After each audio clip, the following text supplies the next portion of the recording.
आज मैं आप सबको एक कथा सुनाता हूं। एक दिन प्रातः एक व्यापारी अपने घर से निकला। घर से निकलते ही एक बिल्ली ने उस व्यापारी का मार्ग काट दिया। व्यापारी घबरा गया। वो फिर से घर लौट गया और शुभ घड़ी की प्रतीक्षा करने लगा। और जब वो पुनः अपने घर से निकला तब वो वाहन जा चुका था जिससे राजा तक पहुंचकर उसे भेंट देनी थी। राजा को भेंट नहीं मिली।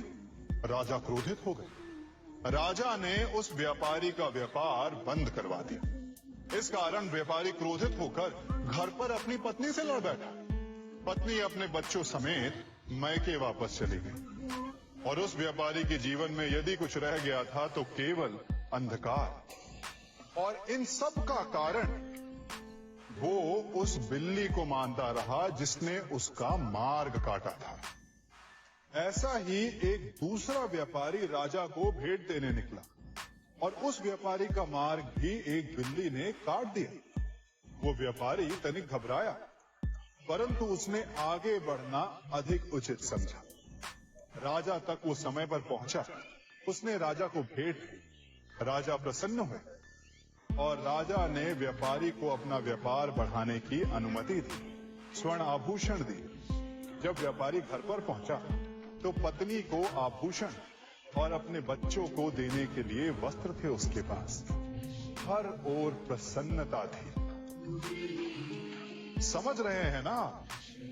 दोनों के साथ एक ही प्रकार की घटना हुई, परंतु दोनों की प्रतिक्रिया भिन्न थी। ऐसा ही हमारा जीवन भी है। हमारे जीवन में प्रारब्ध का अपना स्थान है, परंतु उससे कई अधिक महत्वपूर्ण हमारी प्रतिक्रिया, हमारे सोच का प्रभाव, क्योंकि यही हमारे जीवन को आकार देते हैं। इसलिए अपनी सोच को सकारात्मक रखिए। आपका जीवन सदैव आनंदमय रहेगा। आप इन दो पात्रों को देख रहे हैं। मेरे इस पात्र में जल है और ये पात्र मिष्ठान से भरा हुआ है। दोनों ही पात्र भरे हैं, परंतु देखिए, मिश्री को जल में मिला दिया। जल ने मिश्री को अपना लिया। मिश्री ने अपना अस्तित्व खो दिया, परंतु जल को अभिमान है कि उसका अस्तित्व अभी भी बना हुआ है। परंतु जो इस जल को चखेगा उसे अवश्य पता चल जाएगा कि ये जल अब वो जल नहीं रहा, ये अब शरबत बन गया। हमारा त्याग, हमारे बलिदान भी ऐसे ही होते हैं। जो इस बात को अनुभव करते हैं वो समझ सकते हैं कि कैसे हमने समय की धारा को बदल दिया। जो बलिदान देते हैं उनका अस्तित्व कभी नष्ट नहीं होता, अपितु उनका बलिदान संसार में कुछ ना कुछ परिवर्तन अवश्य लाता है। हम सभी कभी ना कभी, कहीं ना कहीं अपने जीवन में यात्रा अवश्य करते हैं। हमारी यात्रा में कभी पक्के रास्ते आते हैं तो कभी कच्चे रास्ते। पक्के रास्ते मनुष्य बनाता है और कच्चे रास्ते जानते हैं कैसे बनते हैं? चलते चलते बन जाते हैं। जब लोग एक स्थान से जाते हैं तो पैरों के दबाव से नीचे की घास कुचल जाती है। बार बार उस मार्ग से जाने से धीरे धीरे मार्ग स्वतः ही बन जाता है। और यही जीवन है, यही नियति है। जब आपके जीवन में आपको मार्ग ना मिले तो रुकिए नहीं, आगे बढ़ते रहिए और आपके पैरों के दबाव से मार्ग स्वतः ही बन जाएगा। हम सभी अपने जीवन में सफलता चाहते हैं, है ना? उसके लिए हम रात दिन परिश्रम करते हैं, कड़ी मेहनत करते हैं, परंतु फिर भी असफल हो जाते हैं। परंतु ऐसा क्यों होता है?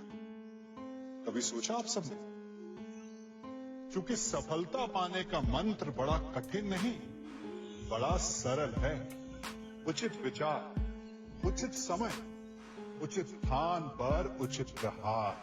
जब आपके विचार, समय, स्थान और प्रहार यानी परिश्रम उचित है, तो सफलता आप ही को मिलेगी। जिस प्रकार एक लोहार लोहे से कुछ बनाते समय उस लोहे के सही ताप तक के आने की प्रतीक्षा करता है और समय आने पर उचित स्थान पर पर्याप्त बल से प्रहार करता है और लोहा आकार ले लेता है, ठीक उसी प्रकार आपकी सफलता भी आकार लेती है। हम सभी को अपने जीवन में कभी ना कभी निराशा मिलती है, असफलता मिलती है और अधिकतर लोग इसके पश्चात भाग्य का रोना लेकर बैठ जाते हैं। कुछ कहते हैं कि जिस स्थान पर मैं हूं उससे कई ऊंचे स्थान पर होने के योग्य था, परंतु नहीं जा पाए।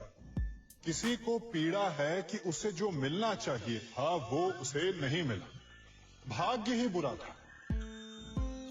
भाग्य क्या होता है? भाग्य वन में खिला पुष्प देवताओं को चढ़ाया जाएगा, या किसी सुंदरी की वेणी में वो सजेगा, या फिर उसे कुचल कर उत्पाद बना दिया जाएगा। ये सब एक पुष्प के नियंत्रण में नहीं होता, परंतु जब उस पुष्प का सुगंध बिखेरना उसके भाग्य हमारे वश में, और जो हमारे वश में नहीं उसके लिए दुखी होने से क्या होगा? कर्म पर वश है, वो कीजिए और धीरे धीरे भाग्य आपके वश में आ जाएगा, क्योंकि कर्म ही प्रधान है। सम्मान। मनुष्य के जीवन में सम्मान का बहुत अधिक महत्व है। वो उसे अपने हृदय, अपने मन से जोड़कर रखता है। कदाचित इसीलिए हम शत्रु के सम्मान पर चोट पहुंचाते हैं ताकि उसे पीड़ा पहुंचाई जा सके। परंतु ऐसा करने से सावधान रहे मित्रों। शरीर पर लगी चोट मनुष्य भुला सकता है, परंतु उसके सम्मान को लगी चोट उसे जीवन भर पीड़ा देती है। और स्त्री के मान सम्मान पर लगी चोट उसे उस सीमा तक ले जाती है जहां उसे केवल प्रतिशोध दिखाई देता है। यदि अपने शत्रुओं को जीतना है तो प्रेम से जीतिए, अपने कर्मों से जीतिए। उन्हें अनुभव करवाइए कि उनसे भूल हुई है। किसी के